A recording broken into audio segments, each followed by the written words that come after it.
All right, everyone. Welcome to Chair League Season 3, Week 3. Tonight we have a match between Mrrgglle and LiT, which I believe stands for Lost in Translation LeafGreen.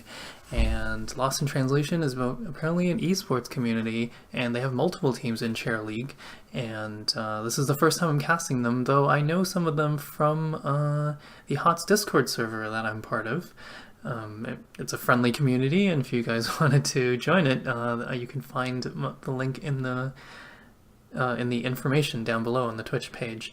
This is the last placement match for LiT LeafGreen. I forgot to check for Mrrgglle, but LeafGreen is currently 1-1, so whether they win or lose will determine if they go into Division 2 or Division 3. Now, LeafGreen is the away team this week, so they got to choose the map, and they chose Towers of Doom. Towers of Doom is a really fun map to watch. It's probably the most fun map to watch, even if you don't like playing it. The fact that you can come back from almost any deficit on this map, as long as you have one shot left on your tower, is spectacular. It makes for some crazy comebacks in close games. And it looks like, I wonder if there's a problem with Mrrgglle. They're just running out of time completely. Or are they not banning? Or what's happening? I need to check. I'm sorry, 1 second.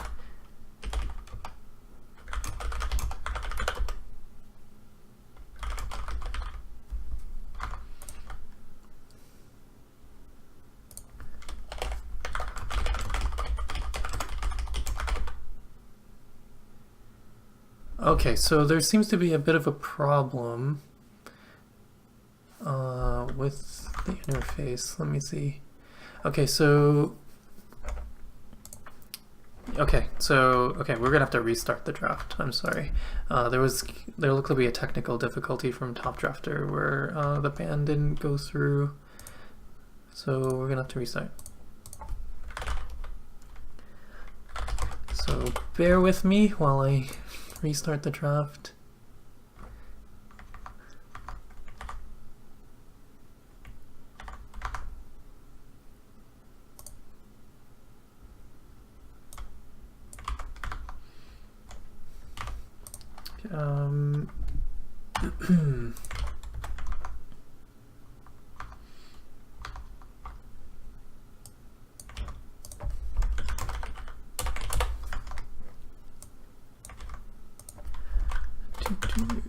Sorry, having to do all this myself. I usually do not like all this dead air, but okay, so new draft links are out to the captains, and here we go. So once again, so Towers of Doom. Okay, so not only is it fun to watch because as long as you have 1 point left on your core, you can come back in this game or on this map, but you usually see very different strategies. Like Medivh is very powerful on this map, Lost Vikings is very powerful on this map, so a lot of different heroes can work on this map and a lot of different strategies. Stitches is very strong on this map as well. Of course, you can hook them into your the cannon part or the defensive part of the map, where lots of cannonballs keep shooting at them until they die. And there's lots of walls you can hook them over. You can hook them even from some of the altars into your base, essentially. So, oh, I forgot to give the ops link.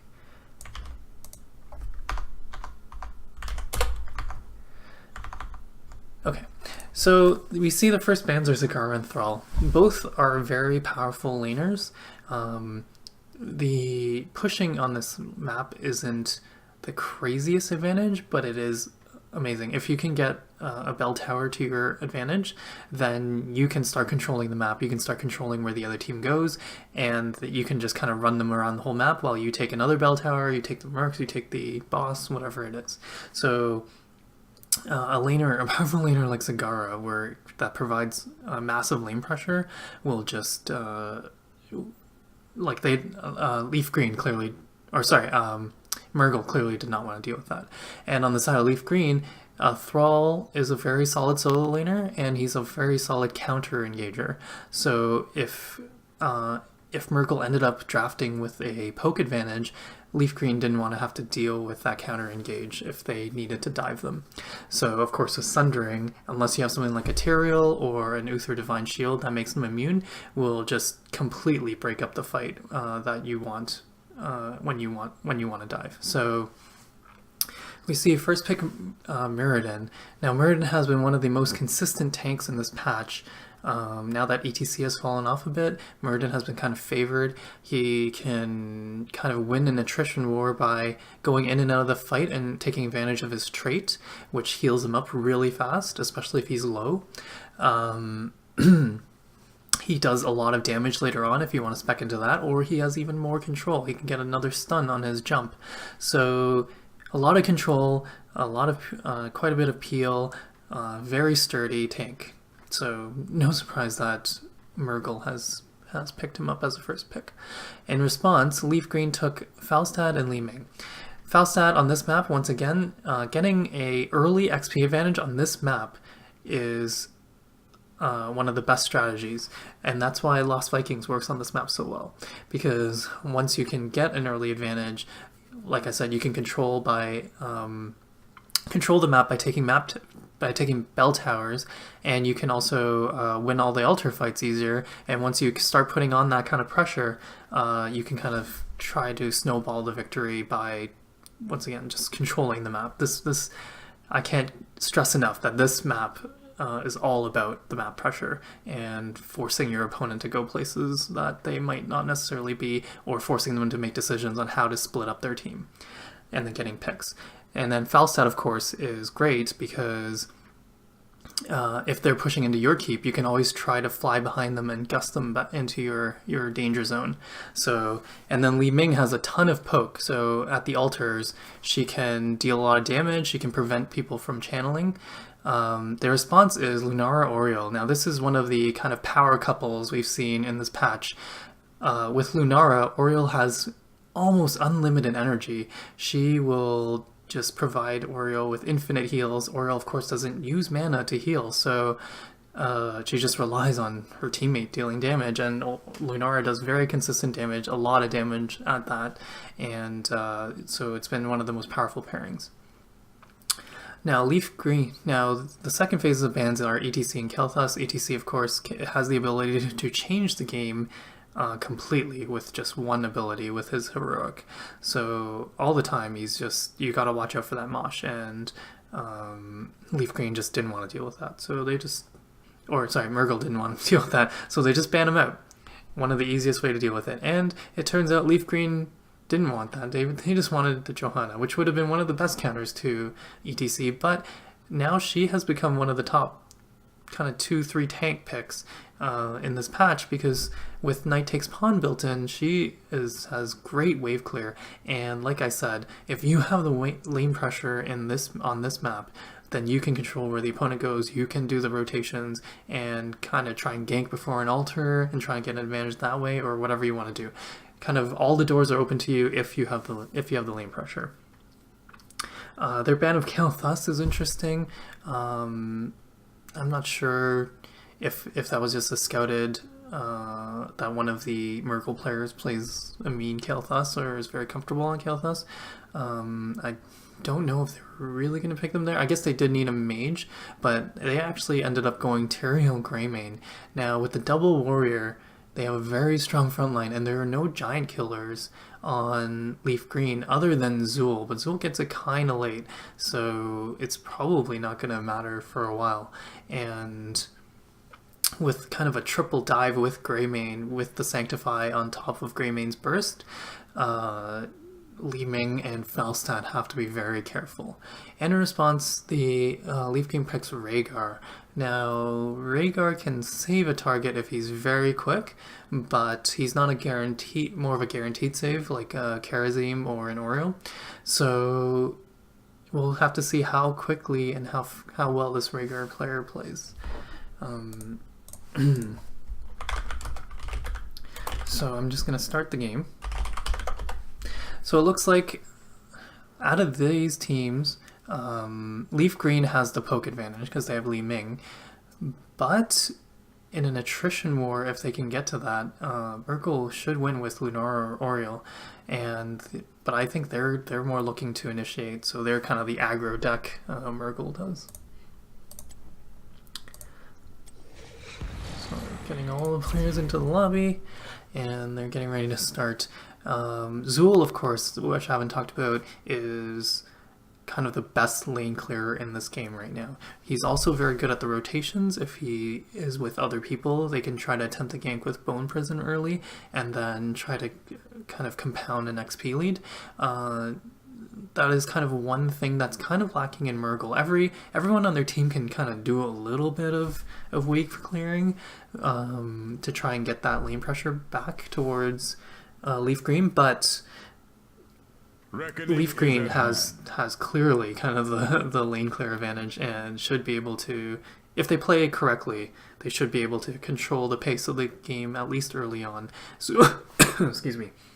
Zul does fall off later on in the game, and this map in particular does sort of guarantee long games because you can't just kind of rush down the core. So it will be interesting to see how much of an advantage they can get out of the Zul before it enters that later game phase when he kind of falls off in the team fights. He doesn't have escape, so he just kind of dies if he goes too close and he tries to go in to do some damage with his Cursed Strikes. So if this goes late, I have to favor Mrrggle's lineup, especially if they can coordinate the Greymane dive plus the Sanctification. But if LeafGreen can get an early advantage and they control the map well, then they should have this game. So very even. It all comes down to execution at this point. Lunariel is very tough to deal with, so we'll have to see how LeafGreen deals with them. So I like both drafts here, so it'll be very interesting to see who can execute better. And we are entering the game. Now, once again, this is Chair League Season 3, Week 3. And we've got Mrrgglle versus LeafGreen. And once again, this is LeafGreen's last placement match. They have 1 win and 1 loss, so this match will determine whether they go into Division 2 or Division 3. And I know I've talked to Raven X a little bit on Discord, and he said he does not plan to be in Division 3, so hopefully they can step it up. And a couple of these players, I know J-Rad's a pretty good player.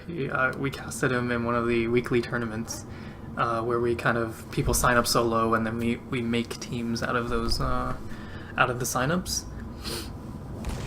So yeah, here we go. So introducing the teams. On Team Mrrgglle we have I Am on Fire on Greymane, Hawaii Nikin, the captain on Lunara, Decobra on Myrddin, Chad on Oriole, and Tsumugi on Tyrael.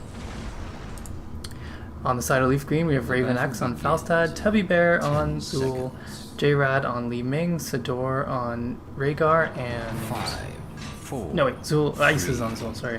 Tubby Bear's on Johanna. Fight. Couldn't see her underneath the other heroes.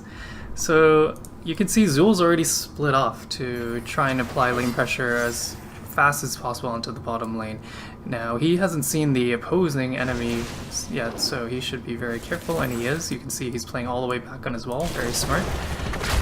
And so we see a 4v4 mid, which is kind of expected, and they split off Tyrael to actually pressure top instead, and Falstad actually flew up there. Now, I'm not sure I agree with using Fly in that case. I think he's probably wiser just to walk, and they're already trying to set up his gank on Zul, and look at how aware he is. I'm sure the call came from the team, which is very nice teamwork already, and very nice communication, that they were rotating bottom, and Zul immediately backed off, and he couldn't be ganked. Of course, if you get a gank on Zul, he's very easy gank target early on in the game. Like I said, he has no escape, so he really has no options. I just need to turn down the sound a bit, I'm sorry.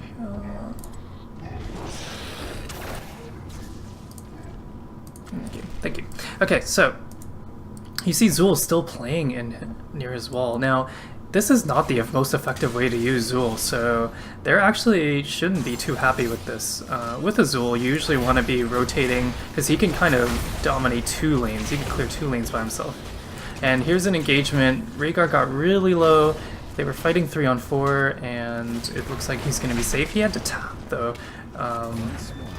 One of the things I kind of harp about is that early on, if it's before an objective, you should not use your well. You should hearth and then come back and then save your well in case you need it for the fight. So here it looks like we have 4 people for LeafGreen and 3-ish for Mrrgglle. And it looks like they're just conceding the bottom one. That's very interesting. It is always interesting to see how teams want to handle this first 3 shrine phase. And it looks like they're sending 2 bottom to get this. That's a misread, and it might mean that LeafGreen can get the 2 top here. Let's see how fast they can rotate. Now, Johanna, they're kind of really stacked up on each other. They need to be careful. Okay, Johanna's taking some poke here, and they're both playing really safe. And wow, Johanna's taking so much damage. He needs to give his healer a break and try to step back a little bit. Now Zul is in there, just swinging his scythe and not really doing too much. Oh, big gleaming orb connects there, but Lunara is channeling, forcing Falstad to go in and take a lot of damage. I don't think they can continue to do this. They should probably just give this up, fly down with Falstad, just soak for an XP advantage now.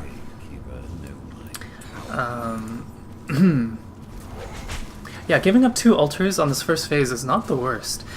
If they could have traded that for a bit of an XP advantage by flying Falstad bottom or something like that, that would have worked out a bit better for them. Then they could kind of have an XP advantage instead of the core health advantage. But now they're kind of losing both, which is not ideal, especially when you have this Zul lineup. But like I said, with a Zul lineup, you want to be controlling 2 lanes with him. You want him in the 4-man rotation, in my opinion, and try to solo 2 other people. Maybe Falstad and Li Ming, or Falstad and Johanna, or something like that. So, but that's their call. They're just having Zul as a solo laner. So it looks like Mrrgglle will be the first team to try to take their Mercs. So we have a chance to look at talents here. I don't think Tyro's gonna die there. Laws of Hope, Righteous Smash. That's an interesting one. Usually people have been taking Reinforced to get a little bit more tankier, but he chose Righteous Smash to get a sustain, which is okay, I think. I think all her level 1 talents are fairly viable right now, so. And we see a very usual build coming out of everyone else on the side of LeafGreen. The next altar's going to come up, and their pumpkins are being invaded. Now Zul he can't do much here. He definitely can't. Oh no, he actually tried to contest all 4 of them. That's a big mistake. Now his shade is down, and he's going to die right before the altar phase. That's no good. And he ended up giving them up anyway. There was nothing he could do. Okay, they do have pumpkins pushing top, but this isn't going to do too much. Now they're down a talent before this fight, which is a big deal. And oh, nice stun again from Oriole. She's been landing those stuns, so good play from her. Of course, there are a lot of like walls and terrain on this map, as you can see, to knock people against. So Oriole's an even stronger pick on this map. She's already a strong pick, but even stronger. So I wonder how LeafGreen is going to fix their rotations or fix their laning so that they could come back into the XP game. They're only about half a level behind, but getting to 10 first before the next phase is paramount. So we see Wizened Duelist from Greymane, so feeling very confident here. They do have the lead, so I don't blame him. And taking Quicksilver Bullets might not be necessarily the most advantage that they need, because they're not planning to play the poke game against the Li Ming. He just wants to go in, deal his damage, so any extra damage he can get is fine. Lunara went Splintered Spear, fairly standard, so no surprise there. Zealotry for Tyrael and Amplified Healing. This is kind of an old build from Tyrael, and we've got Heavy Burden, Searing Light, and Bursting Light. Now there are so many ways to build Oreo right now, and this one looks like to be kind of like the Korean build, or half Korean build coming out of the Oreo here. So very strong build. I mean, she's got like a lot of her talents are fairly strong, so it's almost okay to take any of them in some situations. You can find a right right situation for all of her talents, I think. And we see Mrrgglle taking Third Wind, which has been the most popular level 1 choice these days, and everything else pretty standard. Oh, he actually took Reverberation instead of Thunderclap, so he's looking to go in there and slow the attack speed of Falstad, I guess. And maybe Zool, slowing down those Cursed Strikes. I don't really know about the Reverb here against a mostly magic lineup, I would say. Looks like they're giving up this altar, which is a great call, but I would like to see them have someone soaking mid if they were going to do this, but they didn't. So they're still only about half a level behind, but at least they have their heroics. They're on the same talent tier, so the rest of these altars they can fight for. Even though they couldn't fight for that one because they didn't quite have 10 yet. It would be super risky and an ill-advised call to fight for that one altar. So now we see that Mrrgglle actually has 3 people top and no response, but they pushing us 5, and oh, Lunara gets caught outside the gate. She knew that she had 3 teammates up top and nobody showed up there, so she should have played a lot more carefully. Just having that map awareness. Now the 3 people top need to back right now. Okay, it seems like they know they're coming, but they didn't leave in time, so this is going to be... Oh, Oriole misses her stun, but she does have full energy, and she has Crystal Aegis, so we'll see what she can get done with that. Looks like they're splitting their resources. Okay, just leaving Oriole for dead. That is the right choice, of course. I'm surprised the other 2 were allowed to leave, though. Of course, they are kind of harder to kill, being Mrrgglle and Tyrael. They both have escapes, and they're both quite tanky. Mrrgglle being very tanky, one of the tankiest heroes in the game, so... I guess I'm not surprised that they made an escape. Now, pumpkins are threatening the bell tower down here. Oh, if I was Mrrgglle, I would be pushing this hard. The boss doesn't even matter that much for them. Oh, the Sanct with the Greymane jump in, perfectly timed. Johanna goes down. Rhaegar has already gone down, and they're trying to fight for this without Rhaegar. Oh my goodness, and that would turn out to be a mistake. So that boss challenge turned out to be the right decision. They not only got the boss, but they got a full 5-man wipe. Everyone's dead. Perfect call, actually. But if they got the bottom bell tower, that would have been okay too. So now you can see that the core advantage, the core health advantage, is far in their favor, and they're gonna get. They seem like they're going to be able to zone this. What a whip from Oreo! Perfectly timed. They don't manage to get the channel, and they're a bit low on health, so they might want to back off on this one. They do have a level 13 talent advantage. That Poison Nova completely misses from Zool. Against double tank, I don't mind him taking Poison Nova, but he has to hit it. Okay, so Shade's up. Oh, the Leeming Orb doing so much damage. Can they focus down Oriole? No, they can't. Zool gets the Ancestral Healing, so it looks like they will guarantee themselves one of these towers at least, and trade evenly. But of course, trades at this point, much like being behind on Sky Temple, for example, trades are really not in your favor when you're this far behind. So you really need to make a play. They started grouping up and trying to gank, as we saw before they took the boss, and those are the kind of calls they need to make. They need to stay together, they need to find picks so that they can get multiple altars in the next phase. That boss call turned out to be a bit greedy. I don't blame them, they have to make those kind of calls, but maybe they should have had a scout. Somehow maybe sit Zool or Johanna outside and scout for the rotation, but anyway, here's another engagement coming out. It's a 5-on-4 fight, so Mrrgglle needs to group up a bit, I think. They already have the talent advantage. They should just group up so that they don't throw this game. Because they are ahead, but it's not over by any means. Like I said, on this map in particular, comebacks are aplenty. I mean, HOTS in general is a game where you can come back in very easily, especially in coordinated play. And on this map in particular. You can just... I've won games where, you know, we've had 1 core health or 4 core health, and we've come back to win, so...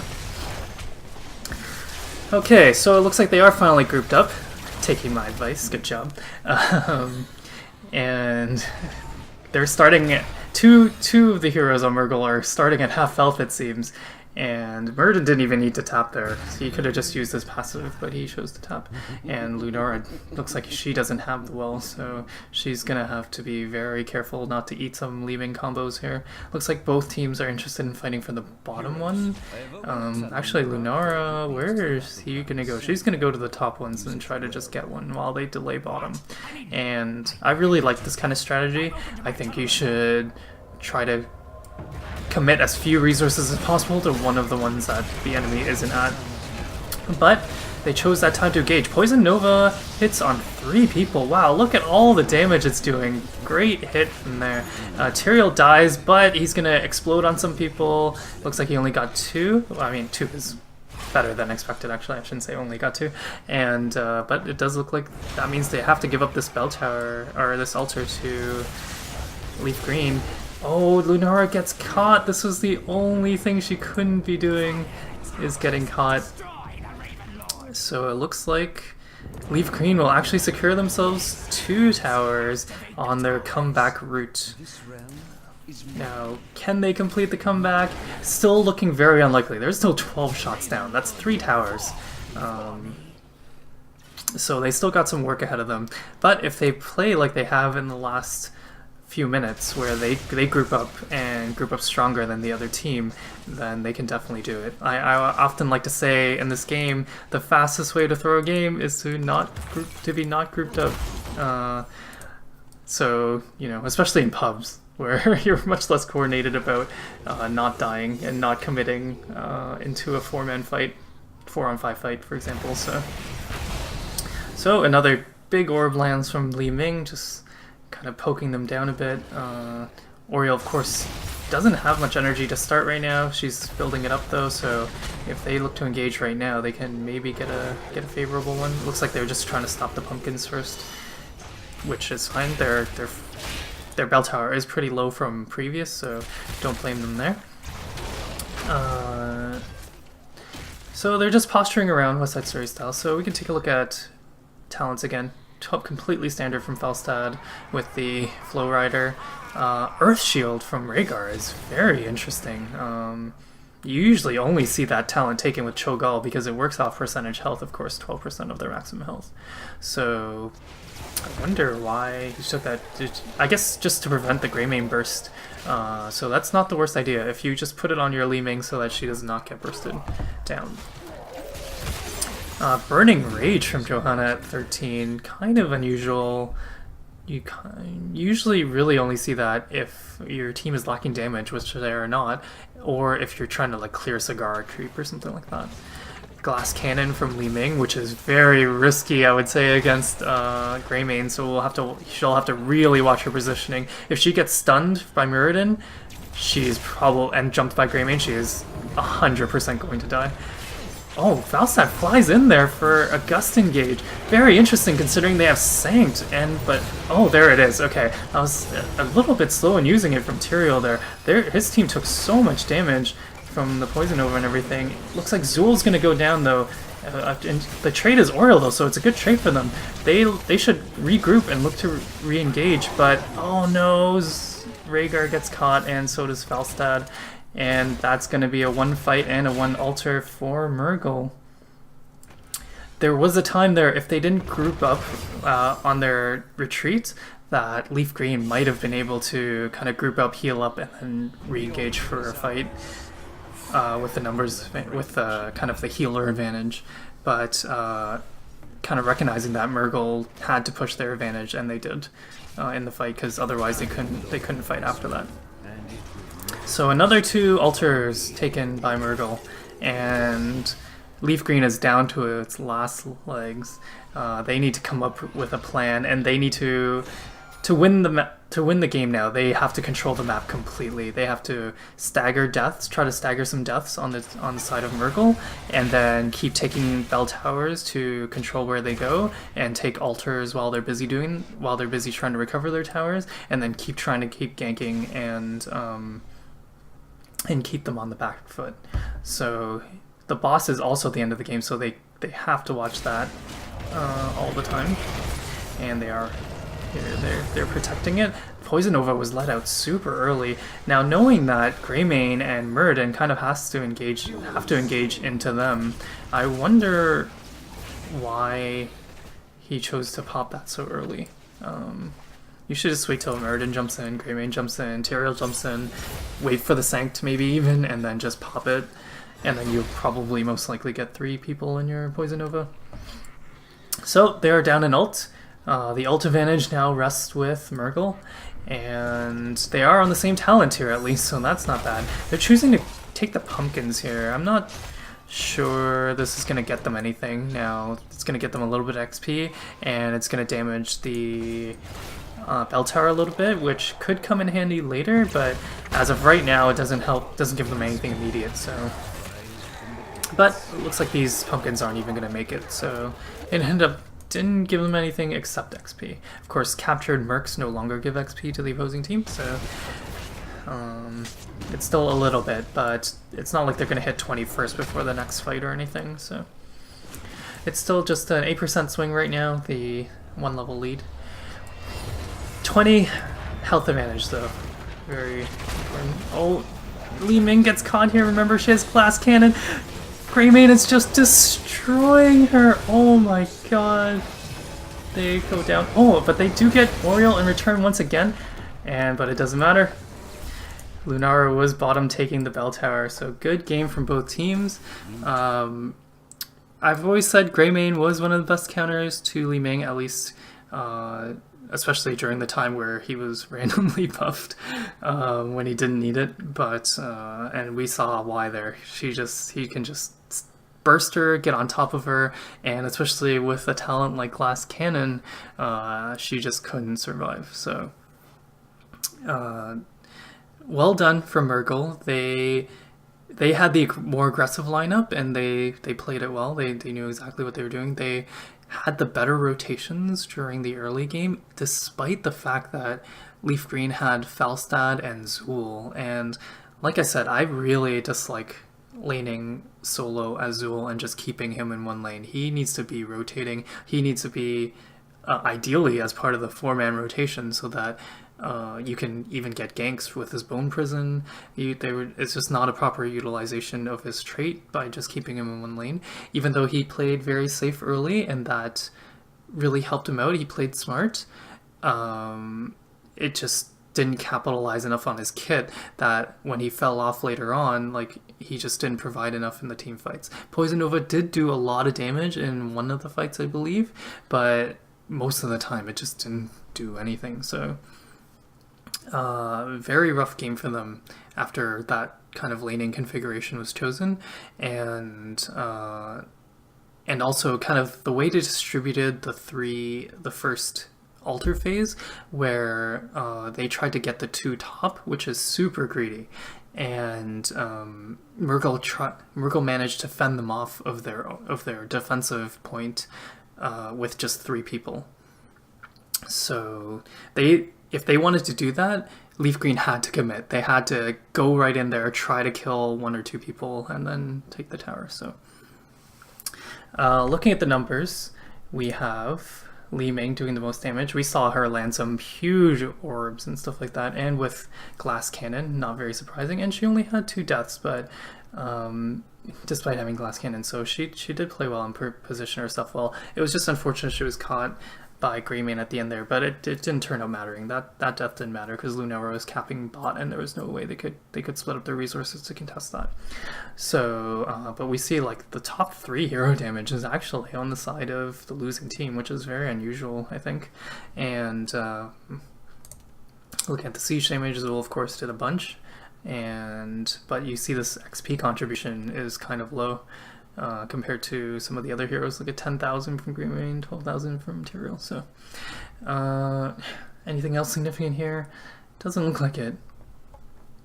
So the healers kind of matched each other. You can see Rhaegar actually did a bit more than Oriel, and they're both AoE healers, so kind of expected there.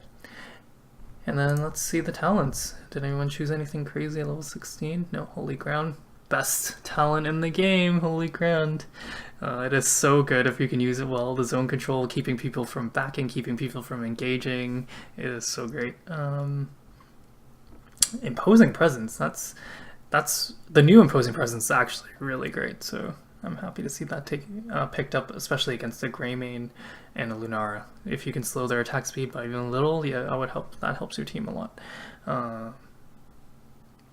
And then Executioner and Mirrorball. So Executioner, wow, they really wanted to go all in damage. I guess that explains why we saw the top 3 damage on their team. They just went all damage talents. That's very interesting. They thought they had to burst down the team with Sanct.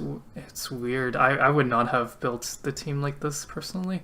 I think they wanted a more attrition-based, pokey-based lineup. Like I said, the burden of initiation was on Mrrgglle, so. But I always like to see that how other captains think, and just because I think it should have been done a different way doesn't mean I'm right. So I probably might have lost this game as well. So anyway, great game from both teams. Thank you very much for playing. Thank you, viewers, for watching. And this is the last cast from me for tonight. And this week, actually. But next week I will be casting hopefully some Division 1 and Division 2 games. I've been promoted to a Division 1 caster, so get some more close games and more polished games maybe next week. So thank you for watching.